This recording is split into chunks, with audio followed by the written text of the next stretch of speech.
这个以美貌为尊的世界里，主角受仗着自己那不错的脸蛋，一直撩拨着主角公们，直到主角公假意跟路人甲结婚后，主角受才开始有了危机感，哭唧唧的让主角公们回来。而主角公眼看目的达成，也随手将路人甲炮灰扔在一边，跟主角受回到了幸福的私人世界。此时我看着镜子里这张雌雄莫辨的脸，勾了勾唇，声音略带刚沐浴完的慵懒沙哑，所以我的角色定位是路人甲。杏子都看得一愣一愣的，忍不住内心狂呼：是的，路人甲的角色设定是 S 大的大二生，患有严重光过敏，在学校里没什么朋友，存在感不强，扮演难度很低。就是宿主大人切记要少露脸，过于美貌那哪能是路人甲？一露脸，他怕宿主秒变主角。我知道了，于是我在出租屋待了2天，很快剧情演变到来自于清寒的秘书找到了我的住处，并邀约我去附近的咖啡厅谈事。等来到咖啡厅，如我所预料的那样，律师很快递交了一份契约婚书，签完合同，有关路人甲的剧情也随之开展。出了咖啡厅，杏子忽略那些小差池，打起精神说：接下来按剧本，于清寒应该会给宿主你一张卡，并搬到一套公寓里，他会冷漠漠视你差不多1周的时间，然后进入剧情点，带你去旅行。我含笑听他讲，回出租屋便开始收拾部分行李，大多都是衣物和电子设备。傍晚司机来接我，可发展跟杏子说的仍是不一样，镜头可不是什么公寓，而是位于市中心富人区的一栋欧风别墅，装修风格很清丽典雅。给我安排的房间，从窗帘到地毯都用了最好最贵的材质，旁边就是衣帽间，也不知道是哪里搞来的我的尺寸，里面全都是定制的衣服。杏子又是一怔，怎么会这样？难道于清寒真的是很有责任心的人？听着他的嘀咕，我笑而不语。我是月妖，游戏人间，也享受人间，安然自若接受了一切。倒是杏子一会儿苦恼不解，一会儿觉得于清寒别有图谋，警惕地盯了于清寒好几天。但自从我住进来，于清寒并没有做过任何出格举动。早上8点出发去公司，夜晚7点准时回来。这期间，他也自始至终都没见过我的真容。他一回来，杏子就提醒我戴上口罩。尽管在夜晚在屋里很奇怪，久而久之杏子也松懈了。可是杏子很慌，明明1周前就该来的剧情点推迟到现在都没开展，这只能说明一个问题：剧情哪里崩了？究竟哪里出错了？于清寒很正人君子，你确定？我私下笑非笑的看着杏子，你还没发现吗？小笨蛋。杏子很冷，发现什么？我伸出玉白纤细的手指，给他指了3个点。我不觉得于清寒喜欢洛洛。2，于清寒好像有意要把我藏起来。我弯眸，魅惑至极的眉眼泛在阴影中，有种极致的诡艳。3，别墅里可是藏了20多个超微型摄像头，这一瞬间把杏子 CPU 都快干坏了，有种震惊又荒谬感。于清寒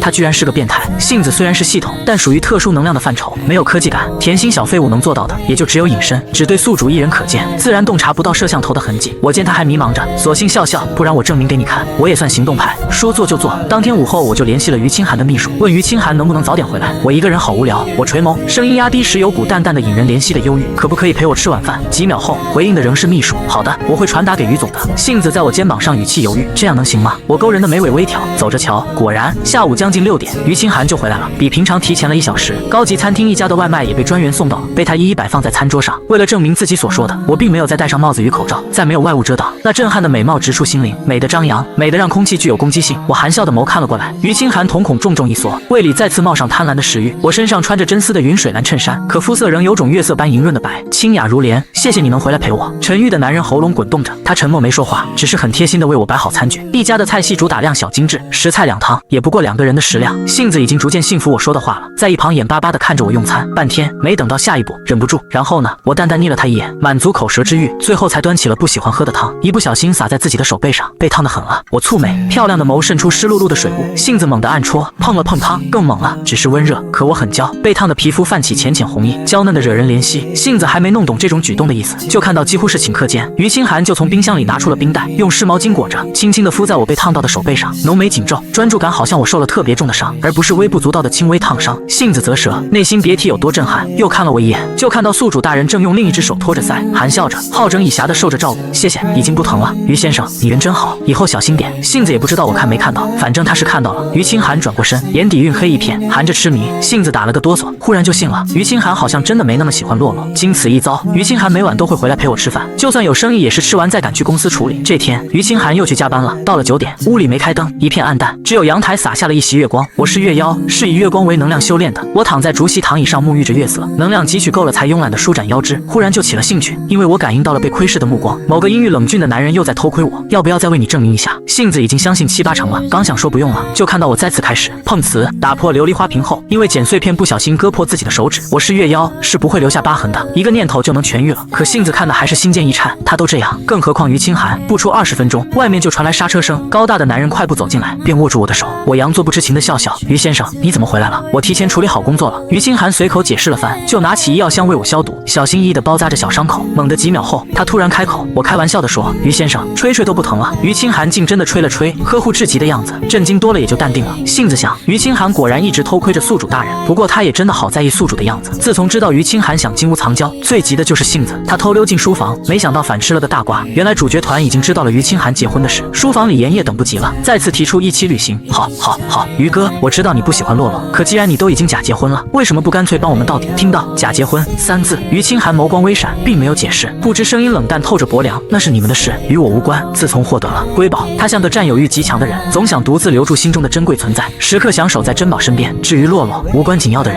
妍叶低下声音，于哥，我求求你了。于清寒面无表情，挂断电话。看到这一幕，杏子终于知道问题出在哪了。他急慌慌地跑到我房间，宿主完蛋了。于清寒我淡然一笑，他不想让我出去，是吗？这也不是难事，总归我也待得无聊了，还不如让剧情开展，看主角团的戏码。想着，我起身去敲响了于清寒的房门。于清寒很快开了门，看到我穿的睡衣，目光定了定。我穿的是宽松款式的睡衣，黑色面料衬得肤色更加白皙，在昏黄的灯光下更添几分慵懒气息。于清寒喉结上下动了动，后退一步让我进来。怎么了？我一点也不遮掩，还羞笑盈盈地说，我想去旅行。于清寒目光瞬间变得锐利，他房间里有小冰箱，给我倒了杯牛奶。他的态度就是避之不谈。太晚了，你该睡了。闻言，我脸上的笑意顷刻收敛。你要一直把我关起来吗？于清寒，我不喜欢你这样，我们没有领证，或许我们该分开了。美人眸光冷淡疏远。于清寒一向是最优秀的继承人，他足够狠心，足够冷静，无论面对什么都游刃有余。可现在面对我盯着他的目光，甚至有一种惶恐不安感。他要掌控这一切轻而易举，但他仍压抑着自己的冲动，可他就是难以忍受，就好像看似离得很近，其实时隔万里的感觉。于清寒心里揉搓成一团，他下意识的反应就是堵住了门口，不让我逃走。咬着牙根，他还是妥协了，答应你。我很快笑得嫣然明媚，歪头思索了下，像是奖励他，吻了吻于清寒的脸。你这样做就很好。于清寒目光沉暗，死锁在我的脸上。我的笑像甜霜，更像慢性的致人瘾的毒药，有一种奇异的魔力。于清寒不知道，从这一刻起，他跟我的位置就彻底对调了。我才是控制这段关系的上位者。8月暑期是各地人都很多，最晒的时候。不过总有一些只对权贵富豪开放的 VIP 度假区，那里人稍微少一点。为了旅行的计划，妍叶特意挑了很多，整理成 PPT 发了过来，恰好方便了我的挑选。冷白灯光下，我拿着平板想了想，抬眸对着于清寒嫣然浅笑，我们一起挑选好吗？阴郁而贪心的狼是不可能放过这好不容易接近的机会的。他看着坐在柔软地毯的月光美人，将自己慢慢凑了过去。他人高大要方便了，我将脑袋靠在他肩膀上，美眸明媚样透着趣味，白玉一样的手指不断翻阅着图片。这个不错，这个也很有趣的样子。说是两人一起挑选，不过说到底，认真阅览图片的只有我。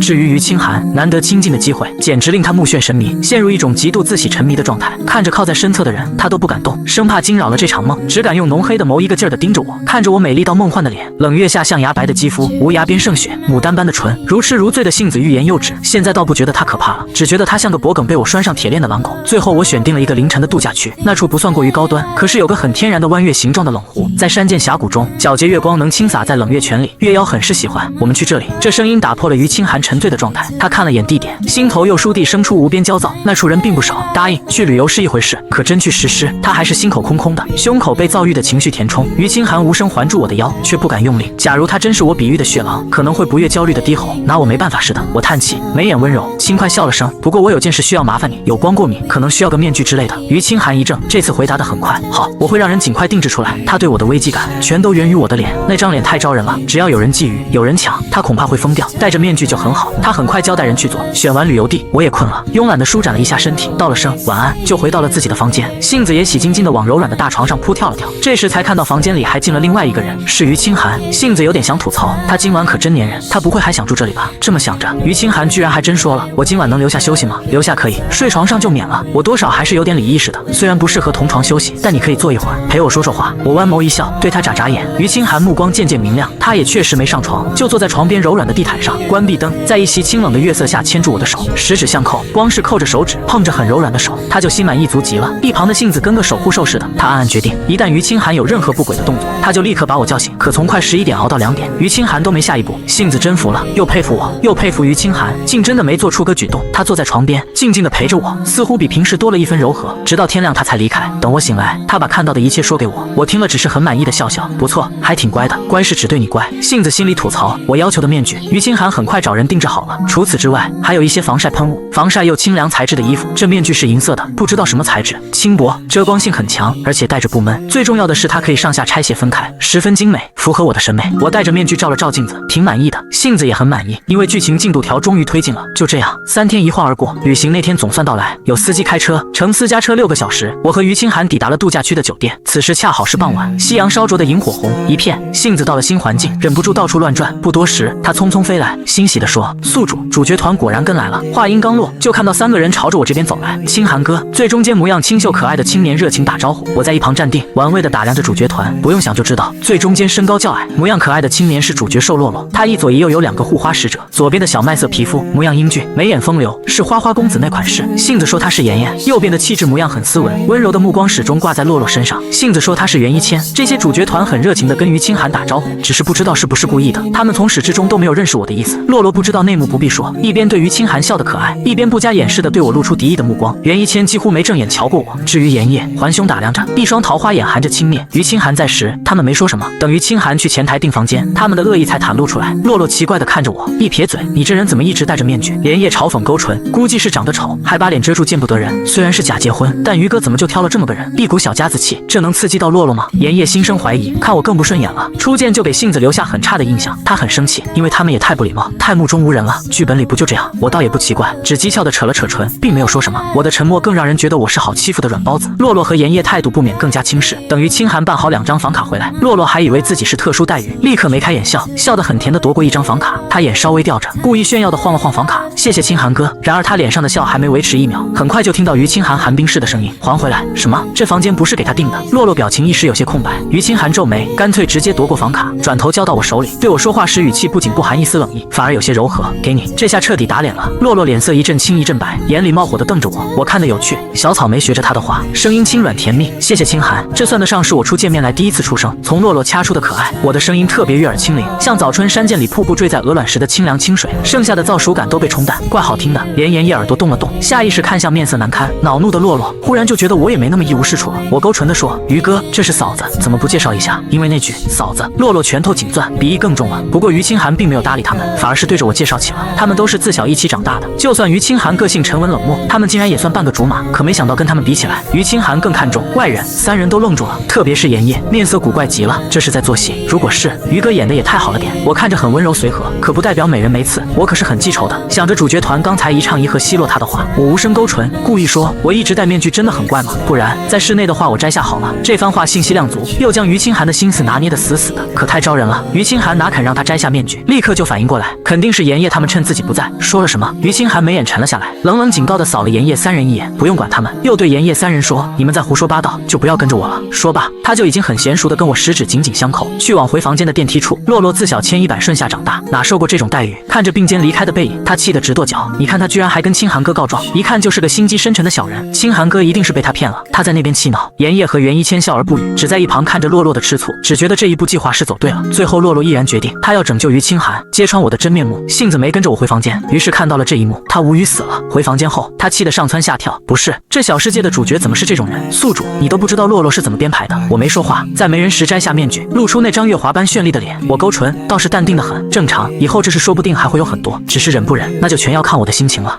翌日是阳光很足的天气，清晨9点，在吃过早饭后，我跟于清寒出了门，准备去度假区的山涧里走走。因为日光浓郁，我穿着清凉轻薄材质的防晒衣，将自己裹得很严密。不过山涧有穿堂风，很清凉，也不会觉得闷热。踩在碎石上，我看着沉沉而来的溪流，心情很好。不过总有那么些人不是为了美景来的，是为搞破气氛来的。很快洛洛3人就追了上来。洛洛骄纵脾气直，向来是有什么说什么。他冷哼一声，戴面具也就算了，大夏天还裹得这么严密，也不怕热，真是个怪人。这话太有指向性了。我挑眉，不好意思，我是月妖，身体恒温，还真就不怕热。于清寒冷峻，眉眼沉寒，已经能看出厌烦了。妍叶见状赶紧帮洛洛说话，也别怪洛洛说话直，他耸了耸肩膀，语气嘲弄：“我见过那么多女明星，也没见过矫情成这样的性子。小青年得亏宿主不是真的孤僻路人甲，不然真得心梗。”我眸光流转过一抹讥诮，原来在你们眼里，严重光过敏是矫情说的。我难过的低下头，我已经很努力的像你们像正常人一样站在阳光下，你们还想要我怎么做？想让我全身过敏？想逼死我吗？越说声音越可怜，眉眼都在打战，主打一个装可怜。这话一出，周围人谴责的目光立刻瞪了过来，连妍叶都愣住了，一时有些无措，也罕见有些愧疚。我不知道。于清寒声音冰冷，但有下一次，你们都给我滚！看在多年认识朋友的份上，他是能宽容些，可不代表他们能得寸进尺。3人一顿，也知道于清寒是真生气了，一时噤若寒蝉。等距离隔远了些，洛洛才咬着下唇不依不饶，关我屁事！他光过敏还跑出来，就算过敏也是自己做的。周围人目光愈发讽刺，连妍叶抓了把头发，心里有一种说不出的感觉。在我走开时，于清寒便第一时间追了上来，让别人胆寒的男人，在我面前倒是乖巧得很，把过错都推到他自己身上，生怕我不要他。对不起，是我的错，我可以让他们都离开。其实于清寒也很烦，明明算得上是我们相处约会，偏有几个碍事的一个劲儿跟着，心里他巴不得让洛洛他们都滚。可昨晚他就提过，我却勾唇哑牙一笑说，朋友多更热闹。是啊，我就等着看主角团的热闹呢，毕竟这也是旅途的乐趣之一。没关系，你已经很好了。我笑盈盈说着，我也没想到于清寒会在2个阵营里一直坚定的选择维护我，毕竟我们才认识不到20天，而跟主角团却认识了10几年。对别人凶对自己乖的大狼狗谁不喜欢啊？我从没有责怪于清寒的意思，这小插曲丝毫没影响到我的心情，在山涧里欣赏风景，边享受于清寒无微不至的照顾。累了，于清寒会找个地方铺下毛毯让我歇着；渴了，于清寒会递上清凉的水。于清寒不像权贵圈的太子爷，倒像最忠心的执事管家，这是10几年来洛洛都没享受过的待遇。洛洛看在眼里，胸腔充斥着一股极意。接下来一路他直接化身显眼包，各种大呼大叫，破坏气氛，妄图引起关注。我不理睬他，只戏谑地看着洛洛像个猴子上蹿下跳。要光是这样，我也不是不能容忍。可就受在午后约定了去乘船游峡谷，在隔间换救生衣的时候，我发现救生衣内藏有尖锐异物，若非提前察觉，恐怕会引发严重伤害。性子呆住了，我以为洛洛只是被宠得太骄纵了，骄纵可不是一个人行恶毒的理由。我目光微凝，笑意收敛，将里面的真情客碾成齑粉，并没声张。在出去时，我已经换好了救生衣。峡谷的水流不急，船是那种木船，只能坐4至6个人，靠着人工划船，大概1小时能到峡谷的尽头。我和于清寒自然是坐一艘船上，洛洛眼珠子一转，立马不客气的也坐上来。妍叶和袁一谦是不会和他分开的，也挤上那艘船，包括划船老伯，正好6个人，空间立刻变得拥挤。于清寒皱眉，浑身一下子冒寒气，他自小就是老大一样的角色，说话还是很唬人的。洛洛3人立刻闭嘴不说话了。妍叶犹豫了下，最终和袁一谦去了另一艘船，可洛洛就着手就是不肯，垂下睫毛，一脸任性。不管于清寒脸色有多冷，划船老伯有多为难，我勾唇玩味看着洛洛，那就算了，让他坐那里吧。直到我开口，船才总算咬结，木船终于能缓缓地在碧玉般的峡水里穿行。不过这点教训显然没被洛洛放在眼里，真的是没声张。我就已经给过他后悔的机会了，可洛洛丝毫没有做错事，悔过的心。他硬着头皮上这艘船的目的就是要故意撞向我，因此在接下来的游行中，水流稍微湍急，他就装出没坐稳的样子，故意去撞我的后背。撞到了后，他还笑嘻嘻的，目光透着得意。不好意思啊，我不是故意的，哥哥，你不会生气吧？我笑盈盈，怎么会？他目的就是要让针扎在我身上，让我疼得出丑。可看我淡然，好像什么都没感受到的样子。洛洛心里不确定了，皱着眉心里嘀咕，难道没撞到位？洛洛磨了磨牙，干脆来个大的。看着快到拐弯的地方，他眸光一闪，立刻站起来，准备顺势扑到我身上，来个大面积施压。他就不信这次扎不到，我就等着他这一招呢。我心里沉笑，随后便故意偏了身位，这一偏自己倒不要紧，洛洛可遭殃了。船上本来就难站稳，一个没收住脚，他就一头栽进了水里。洛洛不会游泳，在水面直扑腾，救命啊！有救生衣他不会沉下去。水性最好的于清寒冷漠看着，并没有管，还是水性一般的妍叶和袁一谦跳下水去救人，将变成落汤鸡的洛洛打捞回自己那艘船上。性子看得大快人心，自找的。洛洛不这么想，反而怨恨上了我，他浑身湿透，狼狈不已，就这还不安生？狠狠地瞪着我，你是故意的。我勾唇，我就是故意的，可那又怎么样？耸耸肩，我漂亮的眸透着无辜，你在说什么？我没听明白。要不是你躲了那一下，我不可能摔进水里。洛洛气愤指责我，我没忍住笑了。船上本来就不稳，你不听老婆劝说，自己站起来胡闹，怎么能怪我呢？我是躲了，我不躲，难道要当你的肉垫子？我不是你的生身父母，应该没这个义务吧？洛洛被对得哑口无言。以往这时候他的竹马们都能讲处理，为他主持公道，可今天他的竹马们都沉默了。洛洛又生气又想哭，有一种自己的东西要被坏人抢走的感觉。今天的旅途就在洛洛糟糕的心情下结束。吃过饭回酒店已经是晚上，在酒店里开了个温泉房，几人在里面休息。温泉是天然温泉，泉水还浸过中药，据说泡着能缓解疲惫，对身体好。不过大家并没有下水的意思，我是对温泉没兴趣，何况要真泡我还没怎么样。身旁沉郁的大狼狗都会疯。想了想，我干脆脱下鞋泡泡脚。我裹得很严，到晚上也没脱掉那层防晒服，因此挽起裤腿，脱下鞋子的那一刻，脚泡入泉水中，皮肤白皙，被温泉蒸汽氤氲的透出一层淡淡红润，看上去格外娇嫩，直指俏生生。小巧泡在水中微微紧绷，显得特别灵巧柔嫩。袁一谦视线不自觉地落在我身上，刚想看清楚些，就被于清寒警觉地挡住了视线。于清寒面色阴寒，眸光冷冽，袁一谦心虚地移开目光。我轻轻在水中晃动脚尖，泉水泛起一层圈圈涟漪，气氛古怪分明。洛洛受不了了，受不了这种被忽略的感觉，他咬着下唇，干脆也效仿起我，脱掉鞋子泡起温泉。他总是不安分，泡脚也并不安静，像个显眼包，好烫。又嘟囔说这温泉有股香味，还有中药味，也太做作了。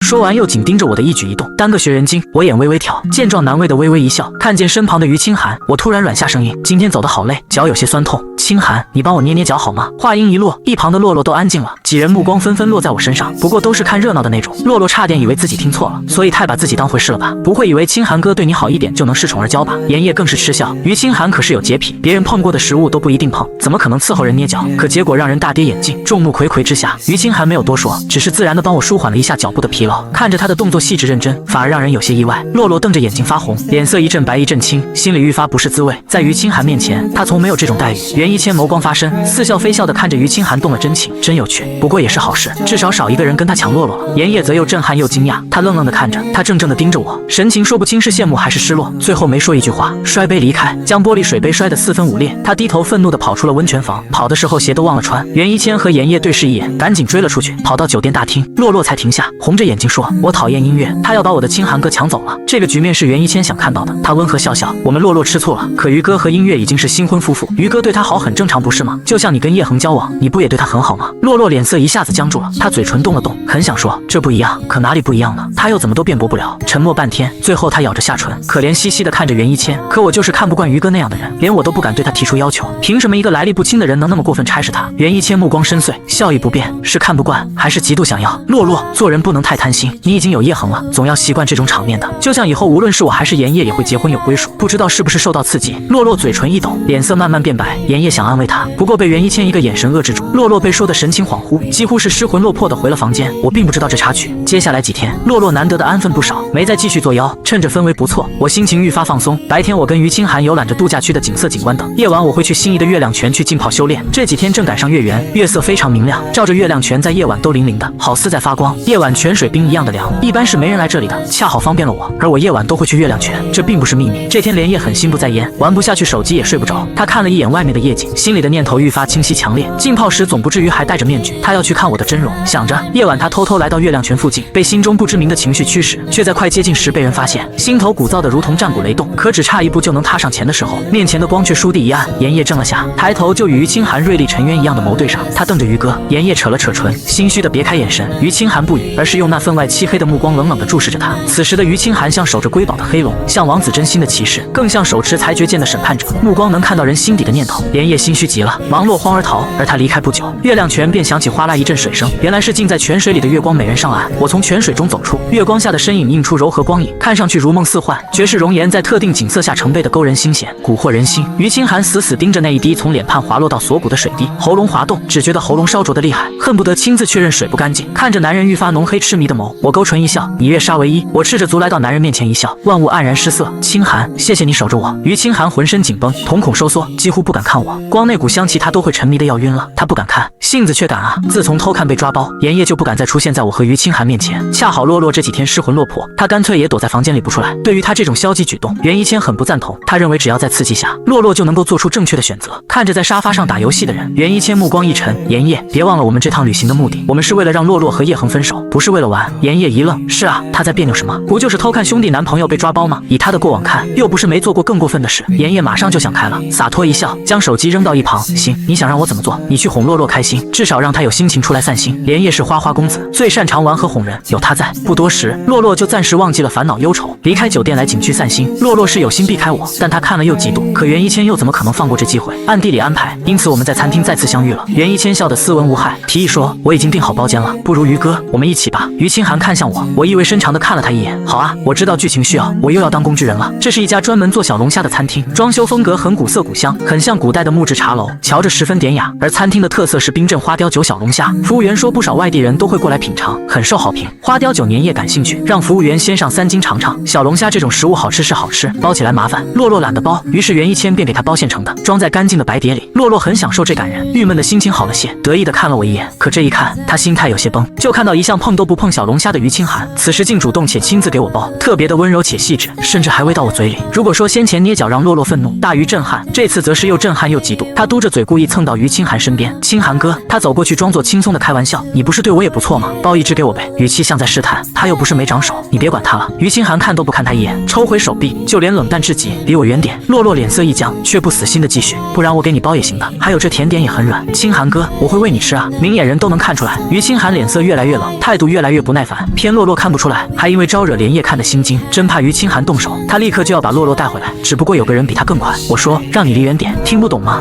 慵懒威雅的声音从我红唇溢出，面具底下脸已然一片黑色。我醉了，花雕酒小龙虾含有酒精，我又是个酒量很差的，一碰就晕乎了。要没醉，我说不定会含笑晏晏的支张下巴看好戏。可我醉了，失去了冷静，脑袋有些昏，结果就不一样了。我已卸下下半张面具，露出银白的肌肤与绯红的唇，饱满如桃肉的唇瓣泛着水润的色泽，一看就很甜美。我一手勾住了于清寒的脖子，往自己身上压，边勾唇微笑着吐息如兰，魅惑众生。我的唇也很软，要不要尝尝？于清寒有短暂的失神，不过不出3秒，他就禁不住这瘾又疯了，几乎像一头野兽般吻住那玫瑰色泽的唇，星战掠夺。于清寒实在太野蛮了，可我又很娇，娇到吻得重了都会蹙眉，接吻久了就会觉得累，要被放开，眸光湿漉漉的，呼吸一会儿才可以。我休息时，于清寒就用狼一样深沉贪婪的眸盯着，像是对宝物不敢贸然触碰的主人，只等我下令才敢行动。狼狗看着我，水光晕晕下泛着雾蓝色的眼，喉结止不住的滚动着，直到我醺醺然的休息完，还勾着被吮得红嘟嘟的唇，继续低声道：“还要继续吗？”对于这个问题，只有唯一的答案，要。于清寒对我的一切渴望极了，又怎么可能拒绝？于是热情的狼再次用青筋绷紧的大手紧紧扣住我的手腕，占有地拉撒着与之十指相扣。只有这样细腻的皮肤接触，才能勉强止住心里的渴。餐厅外面一片热闹，包间里已陷入一片沉静，安静到仿佛能听到彼此缠绵的水声。在场的人愣愣看着，几乎说不出一个字。这画面太郁了，好像出声打扰都是罪过。连夜直勾勾盯着，根本难以移开目光。他胸口发烫，有那么一瞬间，他甚至是嫉妒于清寒的。他也想尝尝那唇是什么滋味。袁一谦难得有些失神。至于洛洛，在于清寒吻上去的那一刻，他眼睛已经红了，死死咬着下唇，嫉妒的几乎要发疯。他后悔了，后悔跟叶恒在一起了，后悔没牢牢抓住于清寒，让我这个贱人有了可乘之机。他红着眼睛落泪，最后一边抹泪一边跑出了餐厅。随后袁一谦也跟了上来。袁一谦一向是洛洛倾诉心事的树洞，看见是他，洛洛再也忍不住呜呜哭出声来，扑进他怀里求安慰。我后悔了，你们不要喜欢别人，我不要你们被别人夺走。袁一谦安抚地为他擦眼泪，面上却勾了勾唇。他用温煦的声音说着：“你知道这不可能，除非你跟叶恒分手，有我们在一起。”洛洛哽咽了下，贪心使然，他仍有些不甘，抽抽噎噎地说：“既然你们喜欢我，甘愿一起当我的男朋友，为什么不能再加一个叶恒呢？”袁一谦叹息一声，话语温柔却也残忍，因为他与我们从来都不是同一个阶层。换句话说，叶恒只是个穷小子，他不配。洛洛哭哭啼啼抹泪，到最后却还是妥协了。好，等开学我就和叶恒分手，但是我有一个要求。他怎么想怎么不甘心。清寒哥本来该是他的，10几年的情谊凭什么被一个外人夺走？想着，洛洛目光恨恨的。我要于清寒重新回到我身边。袁一谦挑了挑眉，他对洛洛向来很宽容，立刻无原则的答应了。好，我一定会为洛洛夺得想要的一切。洛洛总算下定决心和叶恒分手，目的达成也不枉此行。前一天心情不错，将这好消息告诉给了妍叶。本以为妍叶也会像他一样心情愉悦，可没想到对方一副魂不守舍的样子，吃着头无精打采，对这一消息丝毫没反应。袁一愣皱眉：“妍叶，你这2天到底是怎么了？”没什么。妍叶垂着眸，随意搪塞了过去：“可能是没睡好吧。”说着，他勉强勾勾唇。不过洛洛能想通知是太好了，真的只是没睡好。细想下，连夜的一切异样都从看到我和于清寒接吻开始，连眸光锐利，微微眯了眯眸。而与此同时，杏子那边也接到了系统通知，说是剧情进度10，剧情偏移度20。等1日我醒过来，杏子就将这消息赶紧告诉我。我打了个哈欠，眼尾是醉酒后仍遗留的烈焰嫣红，我唇瓣含霓虹微肿着，光看都能看出于清寒亲吻的有多深。猛用力看着镜子，我指腹摩挲着唇，勾唇一笑，下一秒唇瓣恢复原样。剧情偏移度，那是什么东西？杏子其实也不太懂，按自己理解的说，应该是跟原剧本的剧情相比的偏差程度吧，也无所谓了，反正剧情会自动修长，所以顺其自然就好了。我也没放心上，将面具完美贴合在脸上。不多时，于清寒就敲门过来了。高大英俊的男人捧着精致的餐盒过来，眉眼还是那么英武又气势，可神态却藏着几分笨拙的讨好。可能是没忍住把我嘴亲住，有点后知后觉的心虚，所以急于来补偿讨好，生怕惹我生气。我玩儿，让于清寒将餐盒放在桌子上，随后声线慵懒的若有似无的提起昨晚的事。你亲的好重，冷亲那么差的吗？我的嘴都被你亲肿了，你这样下一次我都要考虑一下要不要拒绝你了。话音刚落，男人就急急地攥住了我的手腕。对不起，我错了，我会好好练习的。我挑眉，笑意盈盈。你要找谁练习？于清寒抿唇，吭不出声。找别人是不可能的，一方面他除了我外根本碰不了别人，另一方面他也不会背叛我。我见他说不出话，干脆自己给他选择。见酒店柜子上摆的小果冻零食，我将其中一个抛给于清寒，就这个吧。于清寒看着果冻有些无言，不过下一秒，魅惑众生的美人便在他耳边吹了口气：“清寒，要好好练习哦，下一次要把我亲得很舒服好吗？”于清寒一向经不住他的引诱，呼吸顿时乱了，声线低低沙哑。好，杏子围观全过程，没忍住摇了摇头。对 ，yes， 是太子爷提这么离谱的要求还能被答应，我真的把于清寒吃得死死的。在景区游玩了段时间，等度假回来，大学基本上就已经快开学了。为了方便接触，现在把路人甲的学校设定在 S 大，与洛洛、叶恒同一所大学，开学便是大3学生。身为路人甲，就算存在感不强，几乎算透明人，也总不能旷课。于是按照设定，我还是日常上课，只不过上学放学都由于清寒亲自接送。当然，为了低调，我总是离校很远才会上于清寒的车，也没人知道平凡的路人甲竟会是 S 大，是太子爷于清寒守护的珍宝。到了大学就不能戴面具了，那样太惹眼，我便换回了鸭舌帽与口罩。疫情就算过去，戴口罩的人并不少，瞧着也不算特别奇怪。只不过就算遮了脸，我还是很吸引人。我的气质太独特了，很雅致清贵，单坐在那里不说话，都好似一朵正绽放的清幽汉丹。摇曳多姿，意见大的多媒体教室，来往上课的都会不自觉多看几眼。他叫什么名字？以前怎么没见过？确定是我们专业的学生吗？气质真好，可惜看不清脸，也不知道他长什么样子。越看不清容貌，反倒越容易让人关注与讨论。赵岩人不错，爱交朋友，也靠自己的才能。进了学生会，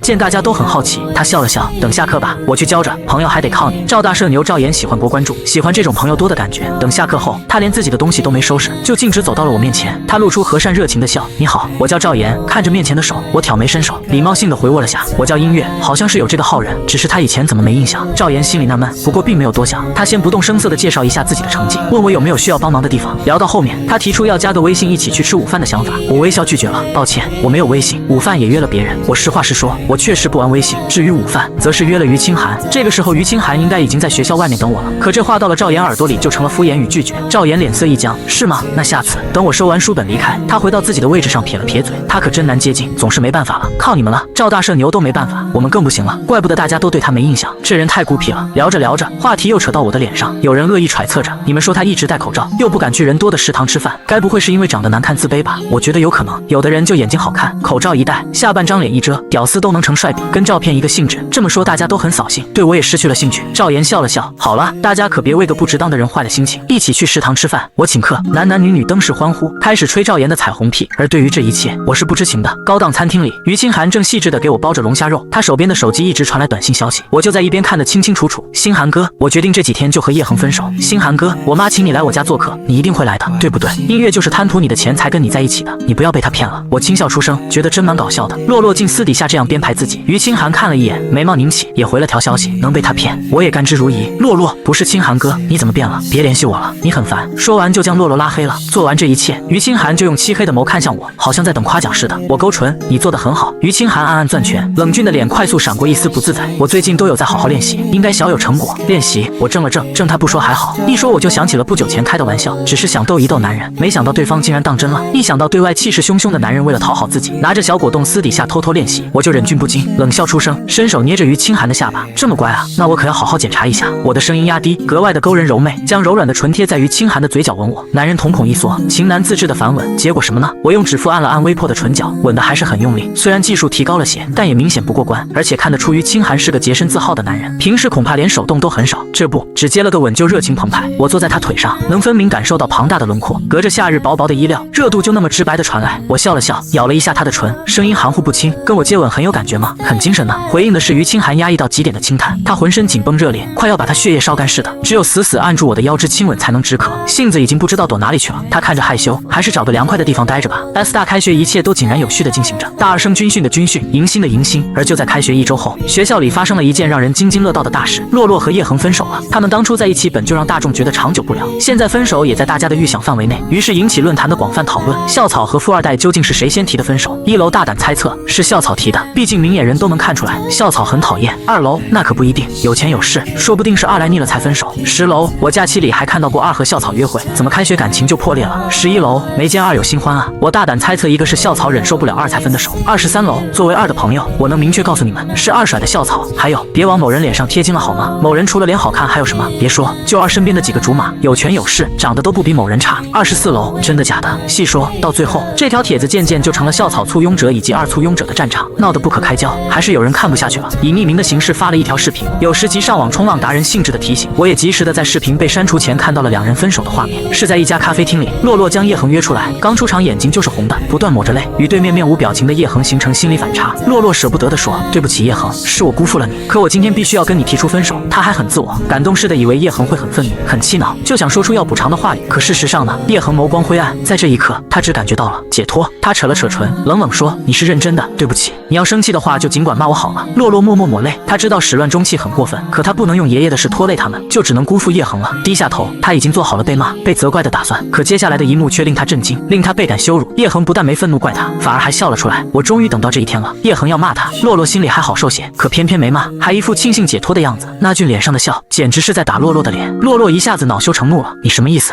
你不喜欢我，干嘛要跟我在一起？耍人玩吗？叶恒眼里满是厌恶，如果不是你们用那些肮脏手段胁迫我，我怎么可能跟你这种人在一起？包下恋爱那层外衣，洛洛才回想起那层债务关系，可他不觉得自己错了，至少恋爱的时候他对叶恒很好，就已经算是弥补了。是叶恒不知好歹，感觉不到他的好意。洛洛愈发气急败坏，你装什么清高？要不是我，你早就被人追债了。本来我还想发发善心替你摆平债务，现在看来也没必要了，一切都是你活该。叶恒拳头紧攥，脸色铁青。就这样，如剧情那样发展，分手后，洛洛拍拍屁股走了，给叶恒留下一大笔债。底下发言，有人谴责洛洛拿钱施压很过分，也有人专门舔富二代，赞同洛洛的说法，觉得叶恒人穷又假清高。我没看下去，关了视频，我走到月色下，刚躺到竹椅，就听到剧情进度又加了10，现在是60。按照剧情接下来的发展，是叶恒债务缠身，每天除了上课就是兼职，一天打3份工，最后被追债人逼得毕业都毕业不了。其实我觉得叶恒很无辜，如果没有被被洛洛盯上。以他优秀的成绩，他不仅能顺利毕业，以后的发展也会一片光明。偏他生了过于出色的脸，就那么倒霉，被洛洛害得前路黑暗，跟路人甲一样，都是可怜人。手被书记副长的热感，我睫毛颤动，木蓝色的眼在月色下荡着，水波般的撩人。抬起眸，我看到于清寒来到了我身边，像只眷恋的狼狗蹭着我的手。我没有像以往那样露出笑颜，而是淡淡的凝视着他毫无瑕疵的完美面孔，一片清冷，恍若不食烟火的月神。我看着他，不知道这只看似无害实则凶猛的狼狗究竟在坑害叶恒的事中扮演了什么角色，总归不是无辜的。我需要一笔钱，于梅追问用途，立刻就拿出一张黑卡，不要信用卡，要储蓄卡，里面装有100万。于清寒立刻安排秘书去做，他没问我究竟有什么用途，信任与不约束让我蒙蔽的心情好了几分，重新让温柔的笑挂上脸，吻了吻于清寒的侧脸。于清寒没问，不仅是因为心知我讨厌这样追问，更是因为他绝对有办法追查出这笔钱的下落。只一句话的事，江荣有100万的卡交给我。翌日，于清寒便得知了这笔钱的用处。也是翌日中午，我在叶恒兼职的甜点店找到了叶恒。从剧本里就能看出，叶恒是个很骄傲的人，他讨厌被施舍与被人怜悯，与其拐弯抹角，倒不如与他说清楚。于是见面，我就将卡拿出来，说要投资叶恒的未来。投资未来？叶恒皱眉，他的面前戴着口罩的青年，如果他没记错，青年应该叫音乐。他听室友提起过对方气质清雅温柔，不像是有阴暗念头，这是叶恒能耐下心继续交谈的理由。我目光沉静，含笑说：你很优秀，不应该将过多的时间耗费在无意义的打工上，你的人生也不应该被债务压垮。我投资你，只是为了你的未来能回报我。话是这么说，可叶恒心里清楚，未来那么虚无缥缈，若不是好心帮忙，谁愿意花一大笔钱来赌呢？叶恒心里很复杂，傲骨让他本能想拒绝，可我带句话，让他将话语吞进肚子里，收下吧，这是他们欠你的。叶恒浑身一震，你认识他们，为什么要帮我？我托腮莞尔，可能是因为我跟你一样，也是被他们无端牵扯进来的人，只不过处境不同罢了。叶恒这次看向我时，他眼里少了分防备，多了几分同病相怜。他看着如幽兰般沉静的青年，心口有苦说不出的复杂。好，你帮我，我也会帮你摆脱他们。对此我不置可否，将银行卡交到叶恒手上，我便离开，也不收敛，就当着叶恒的面来到甜品店前的黑色豪车前。许是吃醋，于清寒从驾驶位出来，做了个占有欲十足的举动，他半搂住我的腰肢，回头对着叶恒挑衅的扬了扬眉。叶恒猛地攥紧拳，瞳孔收缩。他记得那男人跟洛洛的关系不浅，这意味着我真的没有骗他，我任他挑衅。等于清寒挑衅完，才回到副驾驶的座位上。于清寒还是醋意大发，你用我的钱去给别的男人。我听得好笑，灰色的唇弯起，别把自己说的那么无辜，这本来就是你们欠他的。再说了，我投资总会有回报，当他也是帮我自己。于清寒不知道想了什么，拧了拧眉，忽然俯身在我的手指落下一吻。你和叶恒不一样。他抬头时黑眸深邃，却显得深情落落。会丢下叶恒，我永远不会。音乐会是我的唯一，可这世上没有谁会是谁的唯一啊。我温柔的弯眸，笑而不语。少言加入学生会，惯会讨好人。这天他照常去买冰咖啡，结果刚到那家甜品店，就偶然撞到了我和叶恒见面的一幕。他一愣，赶紧躲起来，觉得会是个大新闻，蹲墙角听着，便用手机拍下两人见面的照片。瞄的什么那并不要紧，重要的是这合照稍加利用，肯定会引起巨大的舆论。赵岩看着阳光向上，可谁都不知道，私底下他最喜欢做的事就是披上马甲，散布一些似真似假的八卦消息。他将桌子上的银行卡调入镜头，故意把氛围弄成两人约会的样子。赵岩阴险一笑，在学校论坛发了个帖子，震惊，意外撞到了校草约会场面。一楼不是校草才刚分手吗？这就另有新欢了，简直无缝衔接啊！牛的！发完，赵岩就将之抛之一旁，先买冰咖啡。今天是周日，挨大的学生们要么出去玩，要么休息，上论坛的人很少。赵岩深知这一点，先吊住大家的胃口，等晚上回宿舍，他才重新打开论坛，就看到自己后台的回复爆了。2楼什么情况？无图无证据，小心我告你造谣啊！10楼贴主呢？说话说着钓鱼呢。233楼已经5点了，贴主还没出现，8成是钓鱼贴了，没劲，散了散了。话虽这么说，可这条帖子还是不断被新消息置顶。赵岩满意一笑，这才编辑新消息：400楼，我是贴主，大家别急，我这就发证据。看到照片，在帖子下蹲守的人立刻振奋了。401楼，靠，居然是真的！虽然校草有点任性，刚和前任分手就找下任男朋友，这速度也太快了吧！410楼，原来我还心疼校草，现在看来最无辜可怜的是校草前任，明摆着就是渣男。453楼，怎么不算渣呢？不过只有我好奇校草的新任男朋友是谁吗？戴着口罩，看着有点陌生啊。520楼，各位不要猜了，那人是工商院的，也是个怪人，不管上课下课就没见他摘过口罩。521楼，还有这回事？众所周知，戴口罩要么生病了，要么长得巨丑，他是属于哪一种？533楼，这还用问吗？肯定是满脸爆痘，巨丑啊，笑死，他连食堂都不敢去的。顿时话题就有校草谈了新男朋友，转移到新任长得有多丑上，再加上赵岩的友情引导和带节奏，底下全都是骂现任或是可怜洛洛的。彼时洛洛被爷爷约来，正在酒吧喝酒，手机不断震动着，打开一看，就看到自己的几个朋友不断给他发一条论坛帖子，这个标题太引人关注，洛洛眉毛一皱，还是忍不住点了进去，结果就看到了帖主发的那2张照片，洛洛眼睛瞪圆，都快惊呆了，这不是音乐吗？音乐怎么跟叶恒扯上关系了？难道是音乐瞒着清寒哥出轨了？洛洛心里生出几分窃喜，笑意浮现在脸上，正要继续看下去，突然手里一空，手机被妍叶抢走了。妍叶大咧咧的坐在一旁，笑得挺坏，看什么呢？笑得这么开心，让我也看看。翻开手机，妍叶就看到那张照片，时隔1个多星期，再次看到我的身影，她脸上的笑容顿时凝固了，心头生出异样的感觉，贪玩心大，在意什么？通常过了10天8天就忘记了，可和我不一样，明明明只是看到照片，肋骨复杂感还是浓重的涌来，被刻意遗忘的画面也不断涌入脑海，红唇轻喘，眼眸湿漉漉的，很娇的样子。妍叶瞳孔一缩，下意识扔掉手机。哎，妍叶你干什么？洛洛不满地嘟囔一声，忙捡起手机，就算不想看到音乐，也不至于摔我手机吧？妍叶胸腔心跳有些紊乱，她阴沉着脸，强压那股异样，扫兴，去一边喝酒了。洛洛没发觉她的怪异，懒得理她，捧着手机继续刷底下的回复，越看她越心花怒放，越看越觉得这帖子简直发到她心坎里了。音乐就该被骂，谁让她抢我的心坎？哼，活该！洛洛特意找了管理论坛的朋友，让他帮忙查发帖人的信息。很快，赵岩的姓名、学号就发到了洛洛的手机里。而另一边，晚上快10点，赵岩收到了洛洛的添加好友信息。洛洛那可是豪门少爷，有钱有权，一旦攀上他，自己未来找工作就不发愁了。想着，赵岩握紧拳头一顿振奋，忙添加了好友，并主动打招呼：“少爷你好。”洛洛很有目的性，直接问他：“你是不是跟音乐有仇？”这个赵岩眼睛一转：“不算吧，就是这人比较孤僻清高，同学们都不太喜欢他。那你也见过他的样子，哥，他到底长什么样？真的像你说的那样是丑八怪？有没有照片？发我一张见识见识。”肯定没见过，不然赵岩也不会光凭一张嘴来造谣。但明摆着洛洛跟我关系不好，为了讨好这位 S 大贵少，赵岩打包票说见过啊，他真人长得巨丑，照片我现在没有，等明天我一定把照片发给洛少，P 图也需要时间。打完包票，赵岩立刻连夜 P 图，而洛洛则是欣喜万分的想给于清寒打电话告诉他音乐出轨的事。打开通讯录才想起自己被拉黑了，又只好打开微信将论坛帖子转发给于清寒，落落的说：“清寒哥，音乐他出轨了，他真不是好人，你别被他骗了。可惜，你看这条帖子就是证据。”于清寒点开。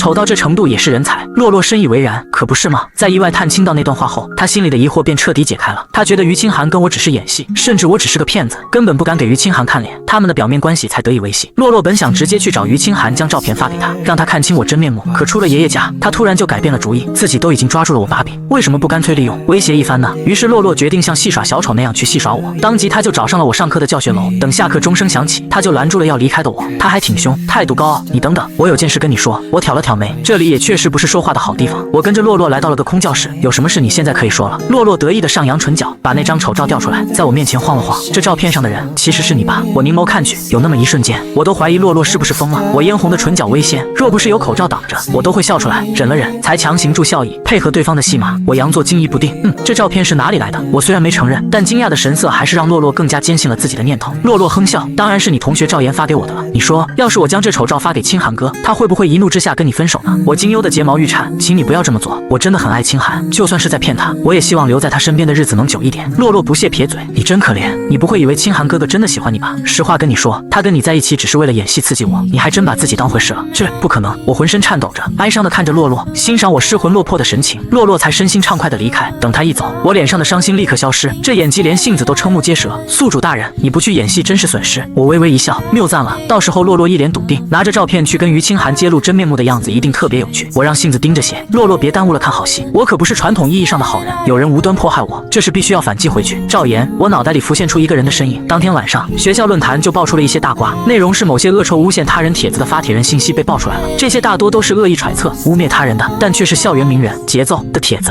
而令众人最预想不到的是，发帖人并不像大家想象的那样是阴沉的阴沟里的老鼠，现实中竟然还是那种乐观开朗、善于交际的人。天了噜，我真不敢相信，居然是赵岩发的。他人看起来真的很大方和善，只能说人不可貌相。现实里乐观向上，不代表私底下作风也好。得知赵岩是这种阴私小人，原本认识他的人都对他避如蛇蝎。他发帖带节奏的校园风云人物更是不可能放过他。一时间，赵岩名声在 S 大彻底臭了。这件事很快就传到了洛洛耳朵里，他皱着眉，第一反应就是不妙。不会吧，赵岩怎么会被爆了？洛洛立刻给赵岩发消息，结果发现对方直接注销了账号。靠，关键时刻掉链子，他气得直跺脚。照片还在他手里没错，可失去了可以背锅的赵岩，这事儿他要是闹大了，自己也得承担风险。可他又不甘心，照片都在手上了，他舍不得现在就罢手，不能急，不能急，得等个时机。洛洛把照片存在手机云端，打算等个机会再用。而与此同时，清寒哥也发现了些不对劲。你说你最近没去夜市？没有啊。我说上次和你一起去之后就没再去了。于清寒点点头，没再说什么，可眸光却冷了几分。他已经察觉出些蛛丝马迹。我低下头，悄悄咬了咬牙，这人太敏锐了。洛洛还是不死心，他听说最近有个晚会，学校的艺术团要登台演出，清寒哥会到场。他立刻决定，就是这场，他要当众揭露我的真面目，最好能让清寒哥现场拉黑我，当众斩断情丝，让赵岩得到应有报应后，接下来我让杏子盯着点洛洛，等着看好戏。可兴许是洛洛觉得我太丑了，对自己毫无威胁，可又兴许是正酝酿着别的阴谋毒计，他并没有将照片公开，也没有将照片发给于清寒看，反而是不知从哪弄来了我的手机号，没事就发消息骚扰，有时是夹带着丑照来嘲讽，有时候则是恐吓。怎么有人能长得这么丑啊？丑八怪！等我把照片发给清寒哥你就完了。我秀智的眉毛微挑，那你倒是发啊，我等着瞧好戏呢。杏子也跟看跳梁小丑似的，默默吐槽，他再不发我都要忍不住发了。可洛洛脑回路奇怪，就是不发，你不知道脑子咋想的。这天我上完专业课，0至5点又收到了来自洛洛的骚扰短信。你说今晚我就把照片发给清寒哥怎么样？我玩了一下，这次我没配合洛洛演戏，而是直接忽略了短信。今天于清寒公司要开的重要会议，只派了司机来接我。上了车，我手机震动了一下，我垂眸看了一眼，原来是洛洛为了找存在感，又在接连轰炸我，通通不予理睬。原本挑衅威胁的洛洛反而弄得气急败坏。好，不回我消息是吧？你给我等着！我扬眉似笑非笑，等着就等着，性子也在一边轻快跳了跳。看好戏，看好戏！在他看来，洛洛都气成那样了，肯定会发照片了。可另一人一系统都没想到的是，等到了8点，清冷皎洁的月光都上了树梢头，银灰洒满落地窗，他们依旧没收到任何动静。性子忍不住了，用手机给洛洛发了条短信：你到底发没发啊？太墨迹了！对方1分钟那边回：呵，你管我？性子真是服了。他看向眉眼明显有些无奈的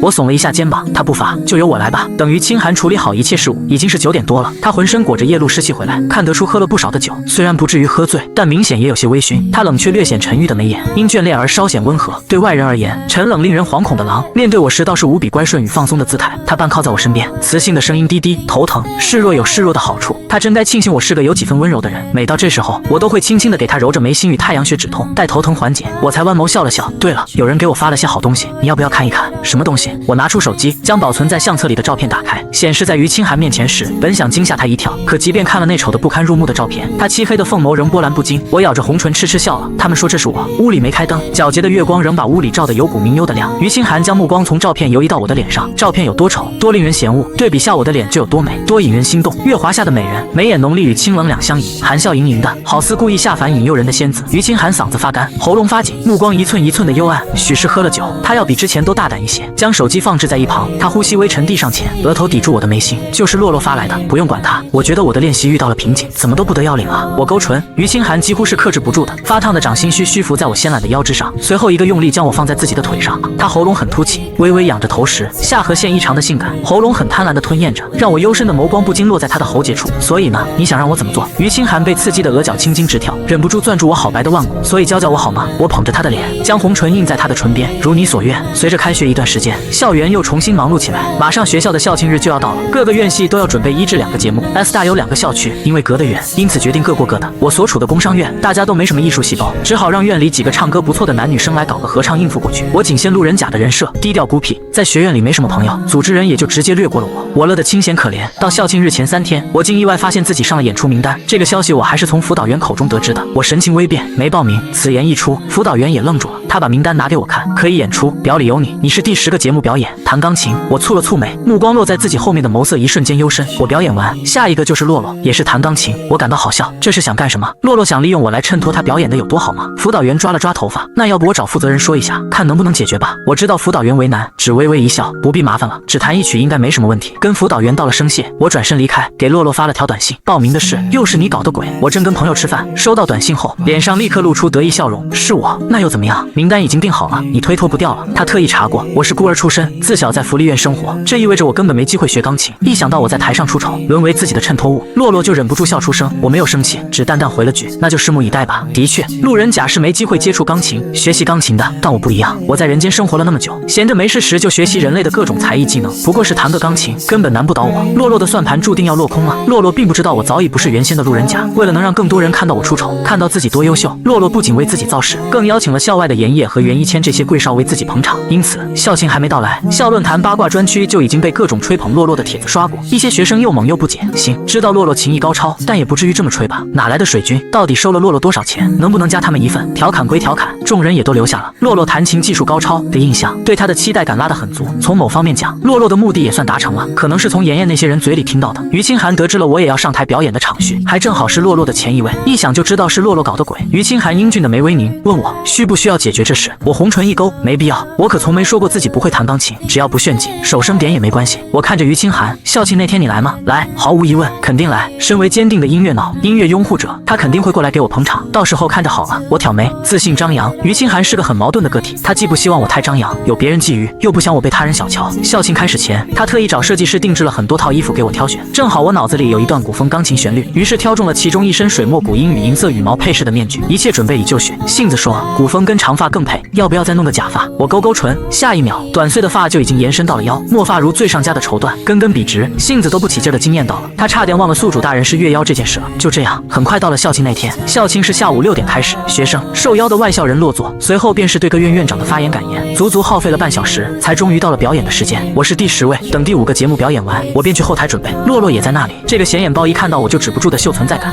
清寒哥也到了，看来他心里还是有我的。等我们比完，清寒哥就会知道谁才是珍珠，谁才是榆木。我含笑盈盈，这么自信啊，可真够厚脸皮的。兴许是太轻敌，跟我挑衅完，洛洛就离开了后台，去观众席找爷爷。他们反而错过了一个好破坏的机会。彼时于清寒安排的人已经将服装送了过来，我找了个空的更衣室开始换衣服。而另一边，第9个节目已经表演完，是个小品，演得还不错，将全场的氛围烘托渲染得很好。台上2个主持人看了看主持词，对着大家笑了笑。下一个节目，舞台词，表演者月妖，节目名称天舞。洛洛兴奋地拽着妍叶的手，看吧看吧，马上月妖就会出丑了。妍叶无所谓的一笑，心里却莫名空落落的，不是滋味。片刻，道具组将钢琴搬到舞台上，这意味着表演马上开始。所有人目光聚集在舞台上，等着看我出丑。可当我一身水墨古衣，墨发如瀑，戴着丹青鹤羽面具出场，洛洛听到周围满是惊艳的感叹声，笑容瞬间僵住了。他手指慢慢攥拳，即便再嫉妒再不甘，他也必须承认，如果遮住脸，以我的外形气质来看，绝对能用惊艳与完美来形容。不过没关系，光外形好看有什么用？等下弹琴还是会原形毕露。洛洛想着，心里稍稍安心，已经迫不及待要看我出丑了。可有些事的发展总会和预想背道而驰，就像他想让我出丑，反而把他衬得更像小丑。事实就是，我弹的旋律不仅完整还优美，一般古风曲跟古琴更匹配。可天舞用那近乎完美的技巧将旋律与钢琴音完美结合，月色与柔和灯光下，我不仅是高尚的演奏家，更是故事的叙述者。仅用那动听的旋律就展示了古代女子的哀愁思绪，将军战与沙场的壮烈悲剧及战争的凌厉残酷。恍然间，大家好像真的亲临那个朝代，亲眼见证了这场悲剧。不少容易感伤的人已经在悄悄抹泪，却又被琴曲的故事深深吸引。待一曲结束，众人方才从故事里回过神来，旋即用力鼓掌，漫天都是响亮的掌声。在一曲结束，众人方才从故事里回过神来，旋即用力鼓掌，漫天都是响亮的掌声。弹得太好了，我单方面宣布这是全场最佳，人也跳得美好吗？妥妥的古风美男子啊！谁认识他？在带线球，联系方式1，难道他就是之前大肆宣传奇异的洛洛？这么看实至名归啊！怎么可能？洛洛还没表演呢。不过我觉得就算表演也比不过音乐。这番话无异于在打洛洛的脸，他死死地咬着下唇，眼睛已经红了，不是感动的，而是气愤不甘导致的。他想找身旁的妍叶寻求安慰，可妍叶不知怎么了，心里根本没理他，而是盯着台上半天都没回过神。洛洛见此只能愤愤地上台，而兴许是被影响到了，他心里憋了一股气，势必要把我比下去。弹奏的时候技巧大于感情，竟当场表演了一段高难度的曲子。高难度不代表优美，不代表人人都能有所感触，况且洛洛有几处还弹错了，在大家耳朵里就显得异常难听刺耳。他到底在弹什么？也太难听了，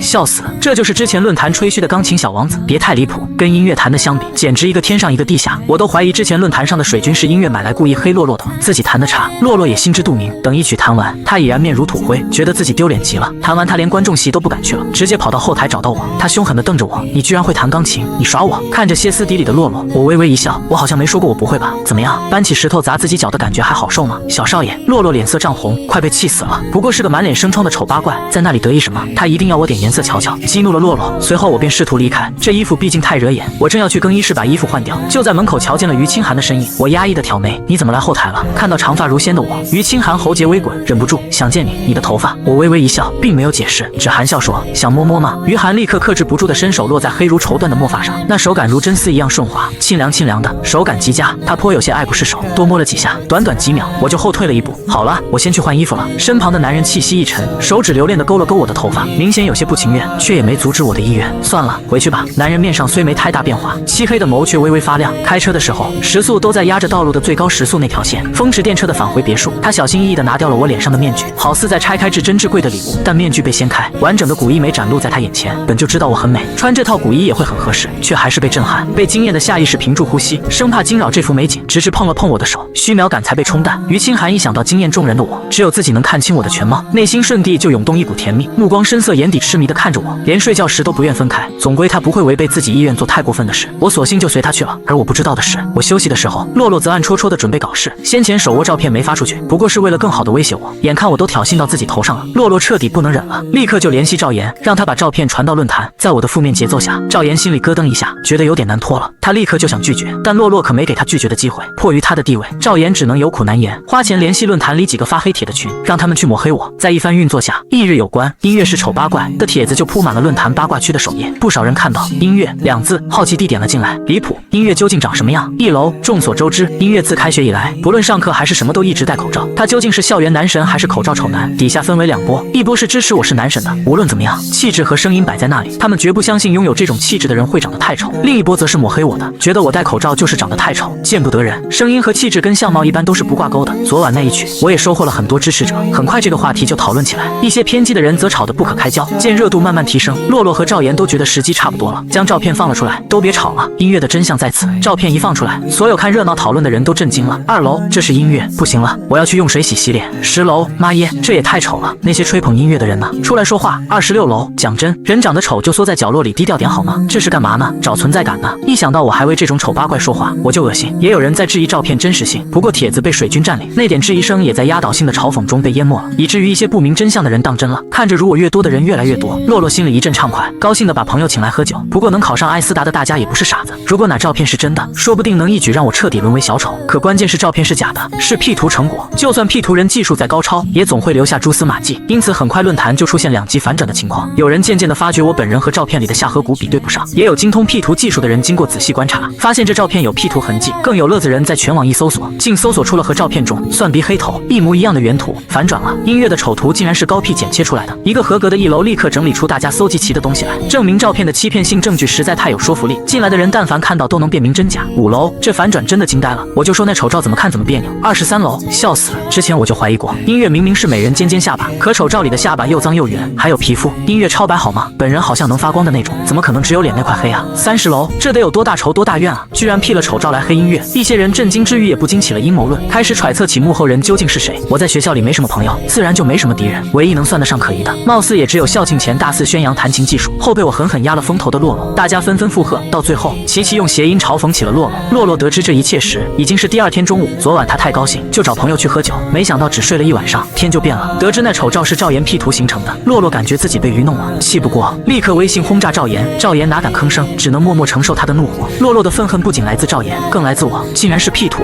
那我应该早就知道照片上的人根本不是我，可我不但不说，还把他当猴子一样耍。幸好他还没将照片发给清寒哥，不然清寒哥肯定会误会他，差点中了这小人的毒计。洛洛冷哼一声，这笔仇他记下了，不过算账前他要亲眼看清楚我的长相。时间一眨眼就到了9月末，国庆佳节放假7天，洛洛想着这是个好机会，就央求袁一谦和妍叶找于清寒一起出来度假。前一天对他们百依百顺，温声英语，妍叶更是不知道想报什么，欣然答应。他比袁一谦做事还积极，立刻就给于清寒打去电话，于哥，反正你国庆闲着也是闲着，一起出来聚聚吧，你把音乐带上一行，洛洛不会介意。接电话时我就在于清寒身边，将妍叶的话听得清清楚楚，我秀眉微挑，洛洛不介意，这是太阳打西边出来了吗？明摆着度假是洛洛提出的，明摆着另有算计。不过我还是微笑说，听起来挺有趣，那就一起吧。一方面能看看洛洛究竟在打什么算盘，另一方面说不定还能推动下剧情，毕竟进度已经卡在60很久了。于清寒薄唇微抿，只好将到嘴边的拒绝话语默默咽下。好吧，时间地点，妍叶明显也听到了我的声音，情绪愈发高涨，还没定呢，最迟今晚发给你。到了傍晚，妍叶连夜将此次国庆度假的安排发给了于清寒，那是人家开设的一个高档，只提供权贵贵宾的玩乐区，最重要的是人很少。于清寒对这次的安排挺满意的，于是一晃就到了度假那天。清早才不到8点，洛洛3人就来到了于清寒的别墅门口。彼时我和于清寒恰好用完了早餐，也整装待发。一开门，洛洛就朝着于清寒怀里扑过去，于清寒嫌弃的躲开。于清寒紧抿下颌，微微抬头，看都不看洛洛一眼，与我十指相扣。走吧，目的地离得并不远，只在郊区，开车2个小时就能到。因此我们原定是驱车前往，来时是袁一谦开车送的洛洛和妍叶，去时也应该这样。谁知于清寒才从后院开出一辆迈巴赫，停在我身边。洛洛就不知道从哪儿跑来，直接把我挤开，坐在了副驾驶座上。下去。于清寒眸光一冷，周身渗着寒意。洛洛缩了缩脖子，不过还是咬着牙根。我一早就来了，清寒哥，你就让我一起呗。于清寒懒得为他破坏心情，不下去是吧？那他下，反正车库里车多，任性。于清寒又从车库里开出一辆劳斯莱斯，成功接到我，毫不犹豫的驱车离开。这下只剩洛洛一人孤零零的待在迈巴赫里。洛洛一脸悻悻，他开车技术不行，只好重新回到袁一谦的车里。这一插曲并没破坏我和于清寒的心情，边开车边散心。